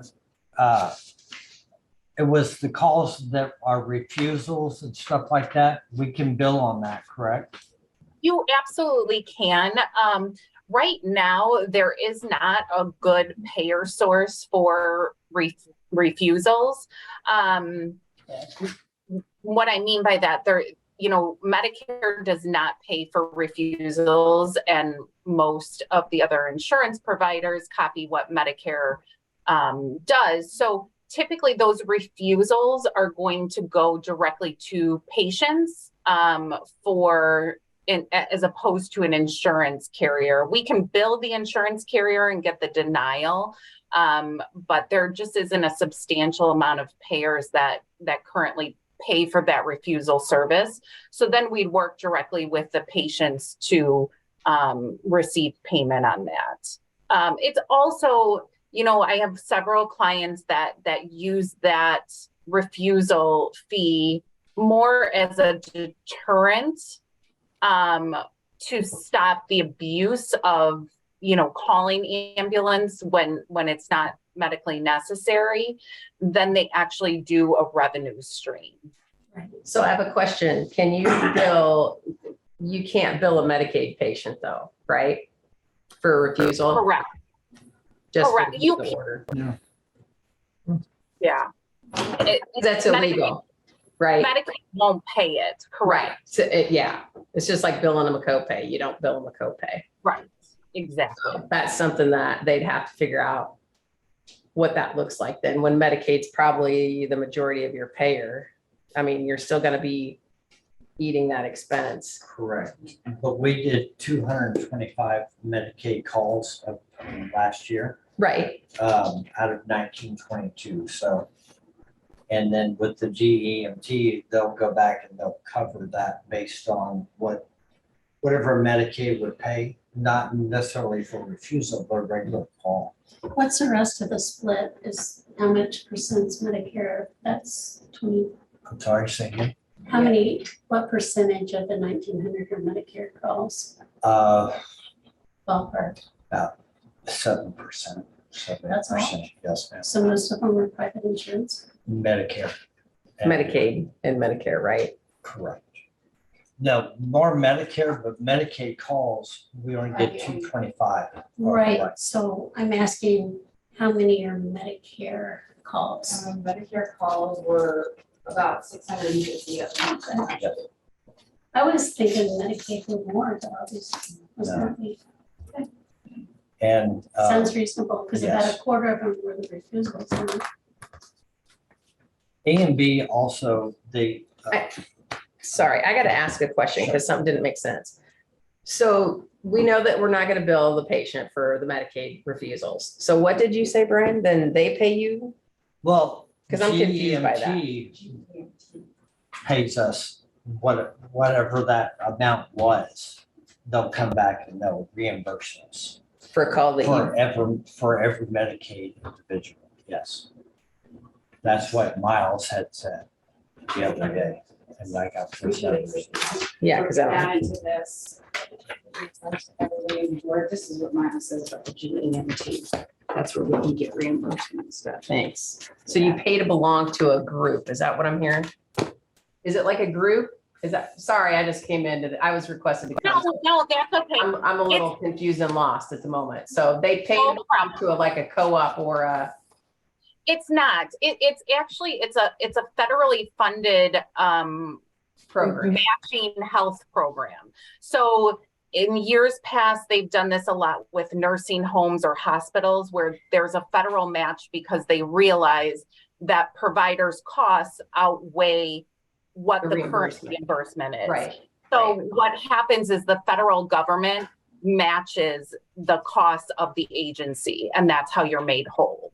So is there a sunset clause with this reimbursement process, or is it just now forever that they're going to continue to get that, or?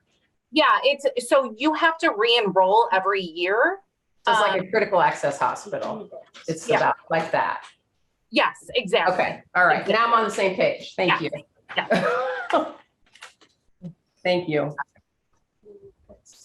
Yeah, and I do have to say it's been a complete game changer for a lot of ground ambulance providers. I mean, this revenue source has kept doors open and, allowed them to get the resources that they needed to continue providing the service. So yeah, I did some research a few months ago, and a lot of the ambulance directors said it was very helpful for county run. Yeah, definitely. So, Kristen, so then, and I understand in about the reimbursements and that, and we have to do cost reports, and I think they're supposed to be submitted by November. And so my question is that through your company, so are you able to do those cost reports, or how does that work, or do we do them here locally? Sure. So we're here to support you to do the cost reports. Any questions, we can pull once we're doing your billing, if you move forward with us, we would have a lot of the revenue information, the payer mix information to complete that cost report. But a fair amount of it is directly related to your costs. So you would have to work with us with that data to complete that cost report. We just recently in February brought PWW Advisors under our umbrella, and they also help perform these cost reports, any audit support, and that kind of thing. I think there's other companies that provide just the cost report portion that we work with as well if that's something that you choose to do. But yes, typically the majority of our clients, we help the finance department complete the cost report. It's in that one. Hey, Christian, go over what you will be providing, what you can provide towards Jefferson County Ambulance Service, and as far as like cost for enrolling in Medicare, Medicaid, and private insurance. Sure. Also, the platforms that are included, and the startup costs or the non-startup costs that we had talked about, and stuff like that, if you don't mind explaining. Absolutely. Sure. So with the $22 flat rate fee, that includes all enrollment process. So our provider enrollment team will get Jefferson County enrolled with Medicare, Medicaid, and all the private insurance companies. During that process, we'll work with our PWW advisory team to see if it's in Jefferson County's best interest to contract with any of these private insurance companies to see how it would affect your revenue moving forward. So we get you completely enrolled. We revalidate you. So Medicare every 5 years is revalidation. We also assist with any Medicare or Medicaid audits in the future, moving forward with billing, and that's all included in our $22 flat rate. There is no implementation fee. It's an all-inclusive rate. The only additional costs that would come directly from Medicare, because you're a new agency, it's around $600 to register with Medicare. But that cost doesn't come to us. It obviously goes directly to Medicare, but just so you know, no matter what billing situation you move forward in, that cost will be there from Medicare. And then we have, so with that as well, all of our clients get access to MSite, which is the PowerPoint that I had sent over with a bunch of different slides. So that's all included. And then our M-Scholar program is all included. And what M-Scholar is it's a resource center for Jefferson County and all employees that you deem necessary to be on it. And what that does is it updates it's different classes and modules for documentation training, HIPAA training. If there's any regulations that affect billing or different audits and that kind of thing, they'll all be uploaded in real time to M-Scholar. And then you can assign those to any crew members or administration. Whoever needs to get that information and do that training, it will be available to them for the duration of the contract.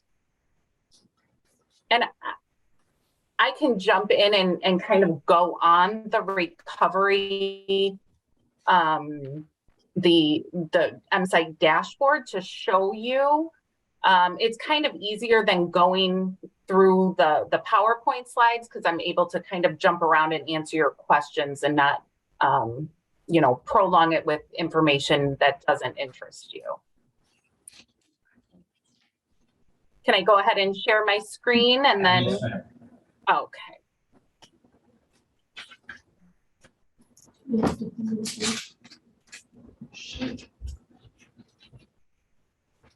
you guys want, we can send you that PowerPoint that she sends in an email. It's just a lot to have to print out. They've got. Oh, you know what? It won't let me share my screen. It says the host has disabled screen sharing. Okay. Yeah. I shouldn't have. This is what you're gonna pay them. Is that right? That's what there's. This is what you're gonna pay them, 73,000? No, ma'am, 9,800. A year. 9,800. For the year. That's, the, Okay. Try it now. this isn't them. Oh, This is- thank you. That's the GEMT people who put everything together for us. To break it down. Breaks it down for you. Yes, it's 9,800 and they do all of our cost reports for us and any audits from the federal government and all the state. The fiscal audits. The fiscal audits, yes. Are you able to see my screen? We Yes, are. ma'am. Yes. Okay. So this is our website. So it's very easy to access. You just go to our website. This is the education portal, the MScholar portal that I was just talking about. And all of your designated staff members would have their own unique login, username and password. And this is where the training would take place. And then this is our patient portal. So this would, the patients that are transported would have access to go to our website, and at our website, they would be able to make a payment or provide any missing insurance information. They're also able to submit their signature for any Medicare transports, and then they can take a survey or ask our staff a billing question as well. And then there's also these supplemental documents available to them if need. And then this is our M-Site portal. Oh. This is our M-Site dashboard portal. Oh.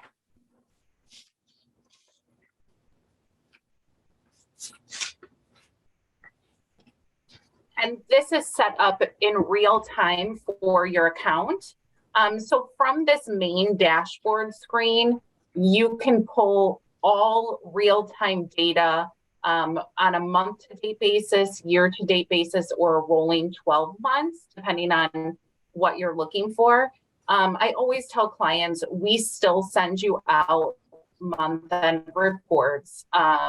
We still will run you custom reports at any time, but we also want you to have the ability to kind of drill down to the data and do it yourself if you choose to do that. So we'll just go kind of take a look really quick at the data that's available to you. And I'm sorry, it loads a little slow when I'm on Zoom, but so for instance, it'll give you your last 12 months of payer mix, what your runs were made up of as far as level of service, that type of thing. And then you can kind of customize these too. So for meetings such as this one, if you're looking for specific data, you're able to kind of pull that right then and there.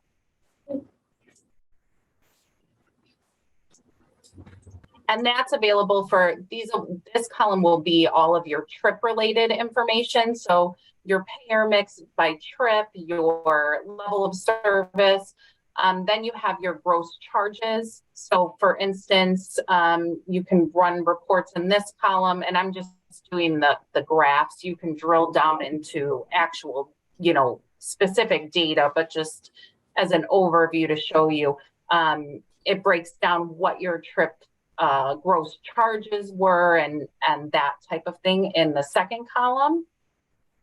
And then it will also show you the same information for your net collections so that you know where your revenue is coming from, on a 12-month basis or monthly. You can see that information as well. So it'll break up to, what's coming from insurance versus what's coming from patients and Medicare facilities, all of that information. And this is in real time. Of course, this demo is not real information for, PHI purposes, but all of your information will be real and in real time. And then you can also look at your outstanding accounts receivable. From here too, you can, and this might take a little longer to load, but you can pull not just, the graphics information, you can drill down into each patient account. So for instance, if you wanted to see what was going on with this run,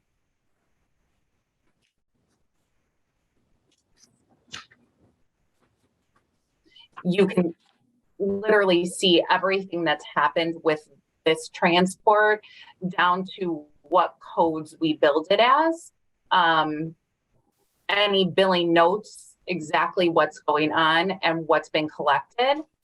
And then up here, you can go as far to see the electronic remits that we got back, and then also any correspondence that was sent to the patient.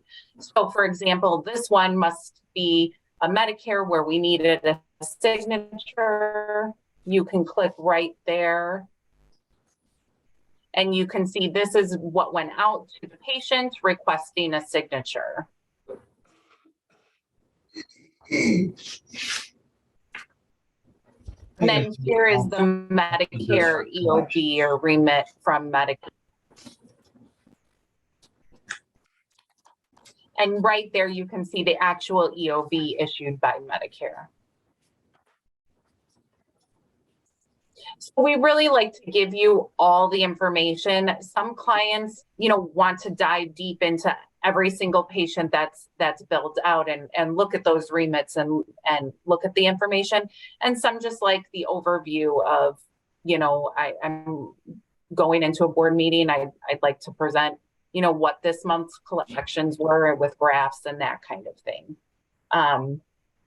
So it's really drillable though. So if you want to get into the specific details, you're more than able to do that. You're also, if a patient comes in, you can also search here by patient name, date of birth, social security number, incident number, and then you can pull up this information here. So if you wanted to see what went on with that patient, you can see here, it gives you their gross trips with your agency, not just, the current trips. So you can see that this patient had 2 total trips. Their gross charges were $598, allowances, net charges. So you can see everything that's gone on. And then you can break it up by each incident, that the patient had. This is also another feature to our dashboard that providers use. It's used more with your non-emergent transfers than it is emergent. But this is we call it ACR, return to provider. And what that means is that we need additional help or information from your agency to bill out the trips that are on this dashboard here. So for instance, we'll see if a PCS form was not completed and supplied to us for the transport and it was a non-emergent, it'll be here. And then you can just go on here, attach the PCS, and it'll come right off of here. So we used to send back and forth Excel spreadsheets. We're missing, PCS documentation on this patient and this patient. But this dashboard has really streamlined the process and made it more efficient for both us and for the agency working, with us. So that nothing ever gets kind of filed away as unbillable without you knowing, what it is we need help and more information to bill out. A&B also interfaces with image trend. And so everything's together and in real time. with runs and what's being billed. Bringing a billing company on, or such as A and B, if we'll have them ready by October 1st, and then talking to Kristen, and we can start billing on October 1st. Can you go into that a little bit? Sure, absolutely. So typically the onboarding process is anywhere from 60 to 90 days. So the most time constraining thing is getting Medicare approval, and that can take 45 to 60 days by itself. So I know that October 1st was the want to go live date, and for billing as well. So there's no delay in revenue. And with that being said, you're looking for wanting to start the onboarding process 60 to 90 days before that. So, and that's only because it takes a little bit of time to gather the information to, complete the Medicare application. And then again, waiting on them to respond and go ahead and approve that can take about 45 to 60 days in itself. And while that's being done, everything else, while we're waiting on Medicare approval, we work with the private insurers, get you registered with them, Medicaid. We also work with Image Trend to set up and export into our billing system. So what happens is once your runs are complete and they're marked a designated status, they'll automatically come over and be imported into our billing platform. So to have an October 1st start date, ideally to have billing ready to go live as well, we look for a 60 to 90 day, 90 day being preferable, 60 day being, it'll probably be approved from Medicare, but again, it depends on the Medicare representative you have looking over your application. So just in that regard, so let's say that we miss that window, so to speak, and we don't have Medicare authorization until October 15th, just hypothetical, okay? Can we go back though to October 1st and pick those bills up? Okay. You can. So, and that's what I always say is it's not revenue that you've lost. It's just there's going to be a gap or a delay in revenue from your October 1st to October 15th. So with Medicare, we submit all claims electronically.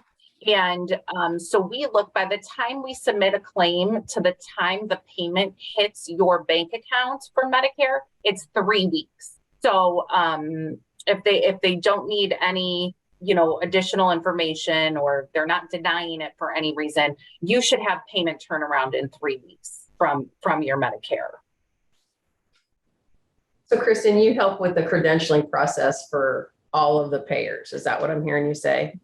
Yeah, so we will get you, we have credentialing specialists that work with our onboarding and deployments team.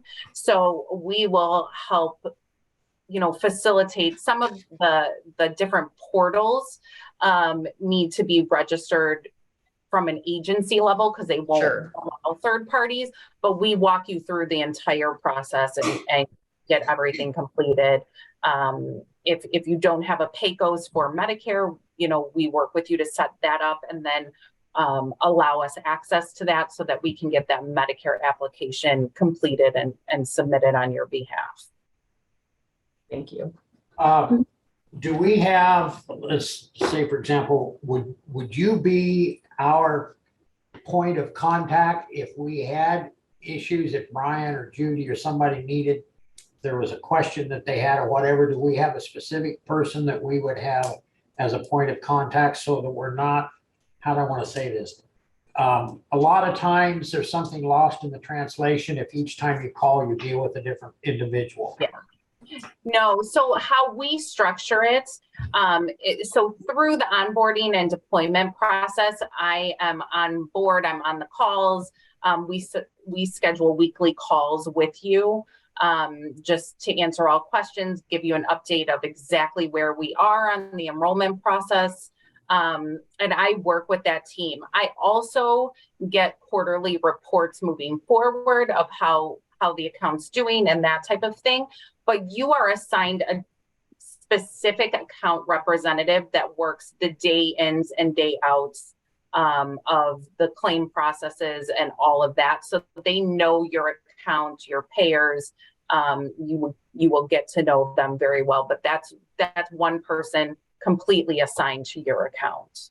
So it's not, call and see who you get. And actually, I think, so what you'll have on here, so Justin Curry is the account manager on this demo, but you'll have your account manager information, right built into your M site. But you won't need it because you'll work with them quite closely. So you'll have that information. And so all of this, putting this all together, between now and go live, so to speak, because we wouldn't be generating any invoices other than the cost to sign up for Medicare. There are no upfront fees. Am I understanding correctly? That is correct. Mm-hmm.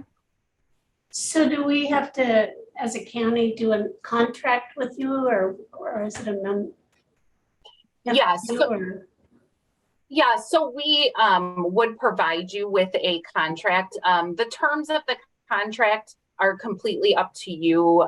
We don't lock you into anything. I know some companies will say 5 years and you're kind of locked in.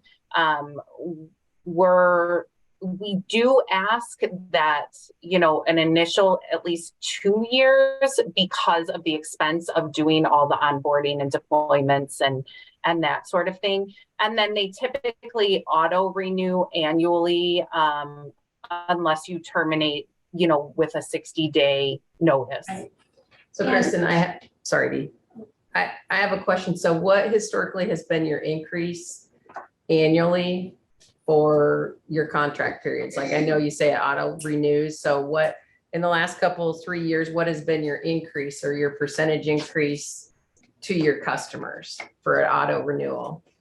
So for the initial term of the contract, there are no, any escalations built right. in. But year 2, 3, 4, 5. Yeah, then it follows the consumer price index. And that just, I guess, is all dependent on that year and the consumer price index. We do have clients that have asked that language to be taken out of the contract, and we're more than happy to do that as well.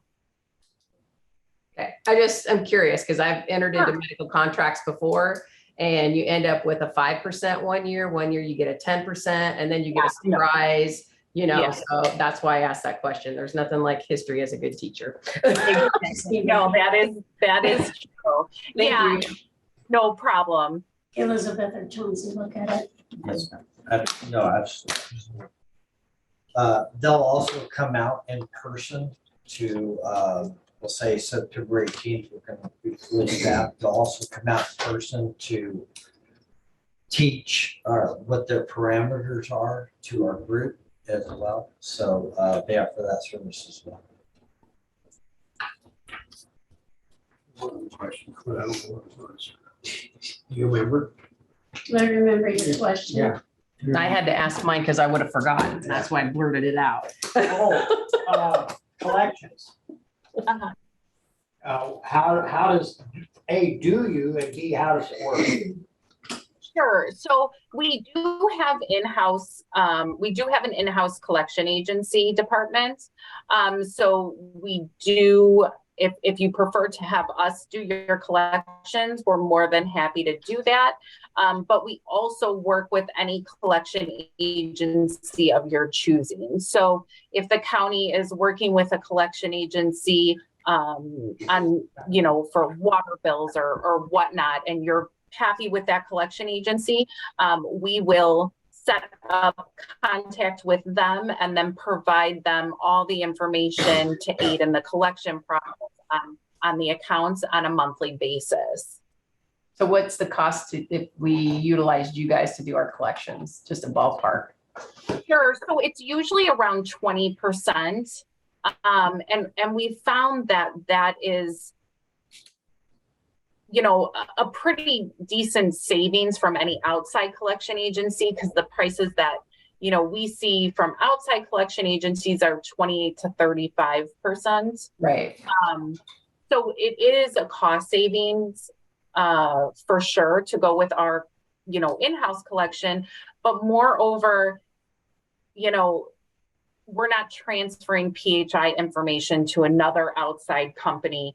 That tends to be why agencies like to stick with the in-house collection agency. Absolutely, because then you have access to everything and yeah, talking the same lingo, and yeah, that makes sense. I just didn't know what the percentage was. Yeah, 20% is really not, as I figured it'd be 30 or 35, honestly. Yeah. Yeah. But it saves us time too, because we're not providing the extracts and getting it in their preferred format and sending that off and answer. So we want to pass that savings on as well. Thank you. Mm-hmm. And speaking of that, I'll just go really quick over the payment summary dashboard. For anybody that, you know, will kind of be overseeing the deposits and that kind of information. And the payment dashboard is broken up by day and then by what was deposited in your account. And then you can also drill down on that data to get more detail of what was deposited, who was the payer for that day. So this is always available to you in real time as well. And then if there's any refunds needed, they'll be posted in here, you know, with the backup for your refunds.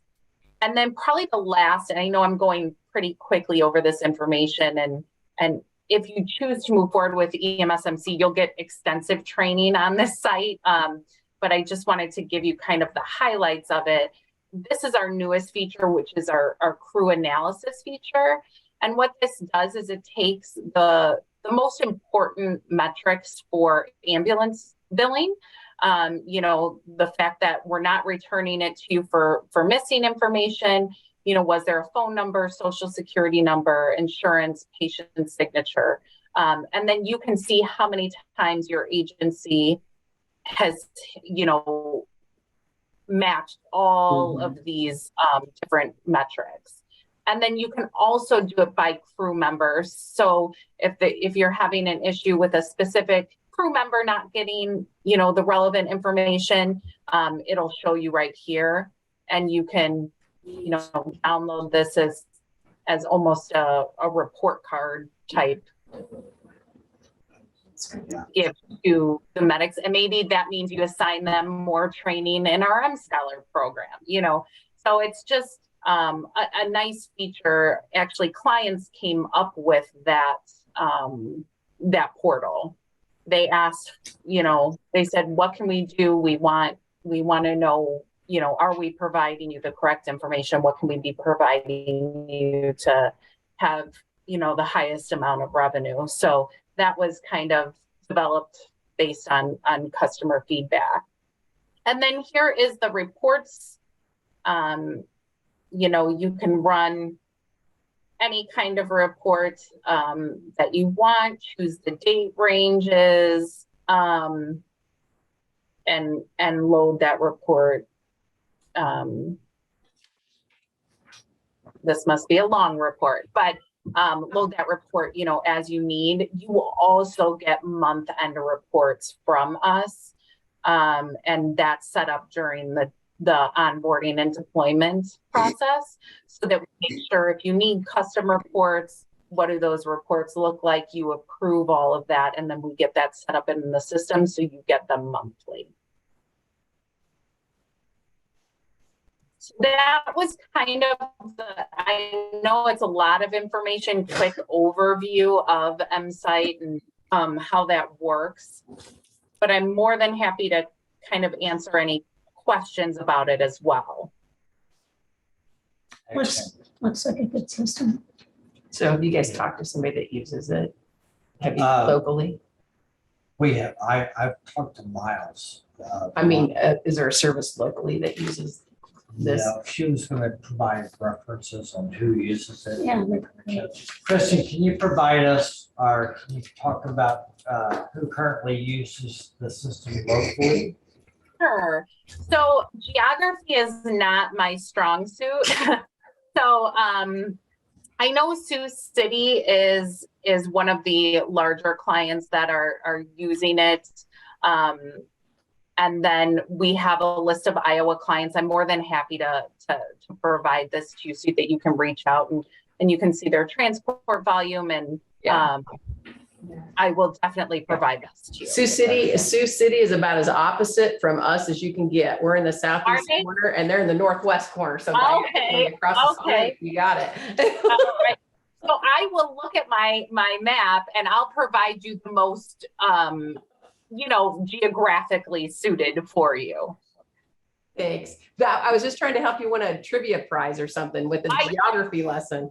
I'm telling you, I still get lost. If it weren't for my GPS, I mean, my daughter makes fun of me all the time. She's like, you really are like Mr. Magoo driving around. So are you in Iowa? I'm in Illinois. You're in Illinois. Okay. I'll give you a bye then. All right. I'll give you my.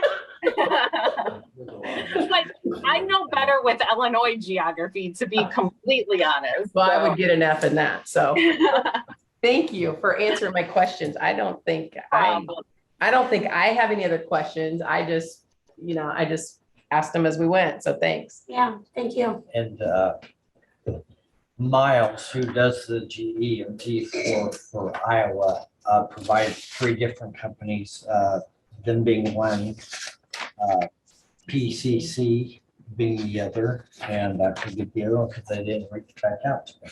Right, well, it's probably easier to go with one. Right, well, between the 2 that I had talked to, they offered the flat rate, plus they offered it all this additional stuff at no charge, Right. with no onboarding fee. It's pretty amazing. Whereas PCC was 6% based on 1,922 calls, which would have came up to about 115,000 a year.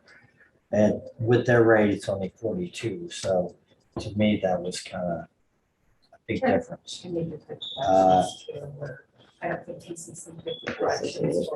yeah, PCC did do collections, and they're kind of a one-stop shop, we can see everything in real time. No, it looks like it. How would you call it, Chris? Good presentation. The credentialing Yeah, process. that's a big- PCC charges for the. Yeah. Yeah. Upfront credentialing and all that And they stuff. do It's huge. Yeah. It's a lot of work. No wonder you want a 2-year contract at least, because that's a lot of time that you're investing with no guarantee of any kind of recoup on your investment. So I totally get that.